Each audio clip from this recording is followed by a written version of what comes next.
ট্রেডিংয়ের সবচেয়ে গুরুত্বপূর্ণ এবং সবচেয়ে কঠিন দক্ষতাগুলোর একটি হলো সঠিক এন্ট্রি পয়েন্টের জন্য অপেক্ষা করা।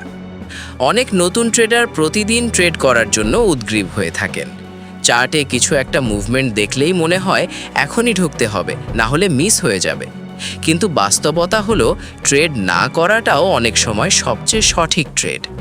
অপেক্ষা করা মানে সময় নষ্ট করা নয়, এটা হলো আপনার স্ট্র্যাটেজির সাথে পুরোপুরি মিলে যাওয়া উচ্চ প্রবাবিলিটি সেটআপ খুঁজে বের করা। ট্রেন্ডের স্পষ্ট দিক নির্দেশনা নেই, কনফার্মেশন নেই, এমন পরিস্থিতিতে ট্রেড না নেওয়াই আসলে আপনার অ্যাকাউন্টকে বাঁচিয়ে রাখে। জোর করে ট্রেডে ঢুকে পড়লে যা হয়, কিন্তু ওভার ট্রেডিং বাড়ে, লসের সংখ্যা ও পরিমাণ বেড়ে যায়, মানসিক চাপ বাড়ে, আত্মবিশ্বাস কমে যায়।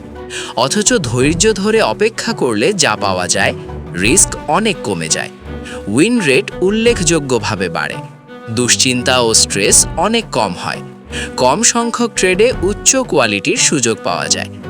দিনে মাত্র 1-2টা সত্যিকারের ভালো সেটআপই যথেষ্ট, বাকিটা সময় অপেক্ষায় কাটানোই সফলতার চাবিকাঠি। সফল ট্রেডাররা স্নাইপারের মতো, তারা প্রতিটি শট নেয় না, শুধু যখন টার্গেট পুরোপুরি সামনে আসে তখনই ট্রিগার টানে। তাই আপনার কাজ হলো একটা পরিষ্কার নিয়ম ভিত্তিক স্ট্র্যাটেজি তৈরি করুন। সেই স্ট্র্যাটেজির এন্ট্রি শর্ত পুরোপুরি পূরণ না হওয়া পর্যন্ত অপেক্ষা করুন। No setup equals no trade, এই নিয়মকে জীবনের মতো মেনে চলুন।